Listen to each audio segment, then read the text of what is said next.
അസ്സലാമു അലൈക്കും, welcome back to our channel mummy and me. ഇന്ന് നമ്മൾ വന്നിട്ടുള്ളത് ചുവന്ന കടല വെച്ചിട്ട് നമുക്ക് ഉണ്ടാക്കാൻ പറ്റിയ ഒരു ഈവനിങ് സ്നാക്കിൻ്റെ റെസിപ്പി ഷെയർ ചെയ്യാൻ വേണ്ടിയിട്ടാണ്. അപ്പോൾ നമുക്ക് നേരെ ആ ഒരു വീഡിയോയിലേക്ക് പോകാം. അതിന് മുമ്പ് എൻ്റെ ചാനൽ ഇതുവരെ സബ്സ്ക്രൈബ് ചെയ്യാത്തവർ കാണുന്നുണ്ടെങ്കിൽ സബ്സ്ക്രൈബ് ചെയ്യുക, തൊട്ടടുത്തുള്ള ബെൽ ഐക്കണിൽ ഓൾ എന്ന ഓപ്ഷനും കൂടി എനാബിൾ ചെയ്ത് വെക്കുക. അപ്പോൾ നമുക്ക് ഈ ഒരു സ്നാക്ക് ഉണ്ടാക്കാൻ വേണ്ടി തുടങ്ങാം. അപ്പോൾ ആദ്യം തന്നെ ഞാൻ പറഞ്ഞ പോലെ നമുക്ക് വേണ്ടത് ചുവന്ന കടലയാണ്.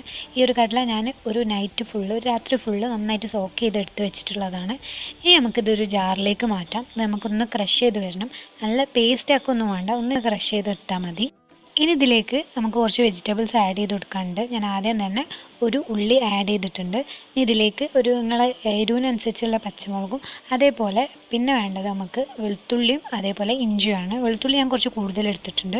പിന്നെ കറിവേപ്പില അതേപോലെ മല്ലിയിലയും കൂടി ഞാൻ ചേർത്ത് കൊടുത്തിട്ടുണ്ട്. അതിനുശേഷം ഇതിലേക്ക് ആവശ്യത്തിനുള്ള ഉപ്പ് ചേർത്ത് കൊടുക്കണം.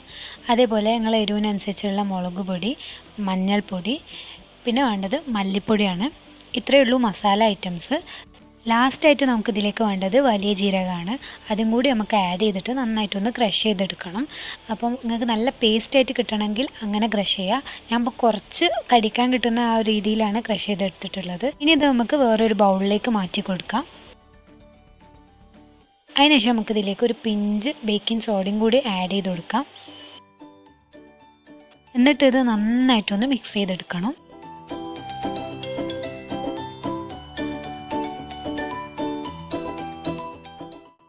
നന്നായിട്ട് മിക്സ് ചെയ്തതിന് ശേഷം ഈ ഒരു മാവ് നിങ്ങൾക്ക് ഇഷ്ടമുള്ള ഷേപ്പിൽ ഉണ്ടാക്കിയെടുക്കാം. ഞാൻ ഇവിടെ സാധാരണ നമ്മൾ ഉണ്ടാക്കുന്ന ആ ഒരു പരിപ്പ് വടേൻ്റെ ഷേപ്പിലാണ് ഉണ്ടാക്കിയിട്ടുള്ളത്. നിങ്ങൾക്ക് വേണമെങ്കിൽ ഷേപ്പൊന്നും ചെയ്യാതെ തന്നെ ഡയറക്റ്റായിട്ട് ഫ്രൈ ചെയ്യുന്ന ടൈമിൽ ജസ്റ്റ് സ്പൂൺ കൊണ്ട് കോരിയിട്ട് അങ്ങനെ ഫ്രൈ ചെയ്തിട്ടെടുക്കാം. ഇനി നമുക്കിത് ഫ്രൈ ചെയ്യാൻ വേണ്ടി തുടങ്ങാം.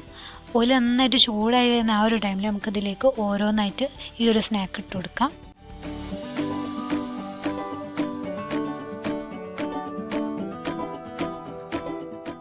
ഇതൊരിക്കലും ഹൈ ഫ്ലെയിമിൽ വെക്കരുത്, പെട്ടെന്ന് കരിഞ്ഞോ. എപ്പോഴും ഒരു മീഡിയം ടു ലോ ഫ്ലെയിമിൽ വെച്ചിട്ട് വേണം ഫ്രൈ ചെയ്യാൻ വേണ്ടിയിട്ട്, അല്ലെങ്കിൽ അതിൻ്റെ ഉള്ളിലൊന്നും വേവാതെ വരും. അപ്പോൾ അതൊന്ന് ശ്രദ്ധിക്കുക. ഒരു ഭാഗം നന്നായിട്ട് വന്നതിന് ശേഷം നമുക്ക് തിരിച്ചും മറിച്ചും ഒക്കെ ഇട്ട് കൊടുക്കാം.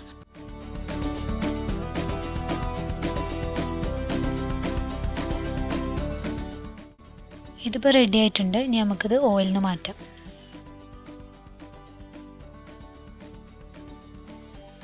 അപ്പോൾ ഈ ഒരു കളറാണ് ആ ഒരു സ്നാക്കിന് ഉണ്ടാവുക. അപ്പോൾ ഇതുപോലെ നമുക്ക് ബാക്കിയുള്ളതും ഫ്രൈ ചെയ്ത് വരാം. അപ്പോൾ ഇത്രേ ഉള്ളൂ, പെട്ടെന്ന് ഉണ്ടാക്കാൻ പറ്റിയ നല്ല ടേസ്റ്റുള്ളൊരു സ്നാക്കാണ് കേട്ടോ. നമ്മൾ പരിപ്പ് വട ഉണ്ടല്ലോ, അതിൻ്റെ ഒക്കെ ഒരു ഏകദേശം ടേസ്റ്റാണ്. പെട്ടെന്ന് പാത്രം കാലിയാവുന്ന ഒരു അടിപൊളി സ്നാക്കാണ്. കുറേ ഇൻഗ്രീഡിയൻസ് ഒന്നുമില്ല, വീട്ടിലുള്ള ഇൻഗ്രീഡിയൻസ് വെച്ചിട്ട് ഉണ്ടാക്കാൻ പറ്റുന്ന സ്നാക്കാണ്. അപ്പോൾ ഉണ്ടാക്കി നോക്കിയിട്ട് ഫീഡ്ബാക്ക് അറിയിക്കുക. വീഡിയോ ഇഷ്ടപ്പെട്ടാൽ ലൈക്ക് ചെയ്യുക. അതുപോലുള്ള നല്ല നല്ല റെസിപ്പീസുമായിട്ട് നമുക്ക് അടുത്തൊരു വീഡിയോയിൽ കാണാം. And till then stay tuned. Thank you for watching.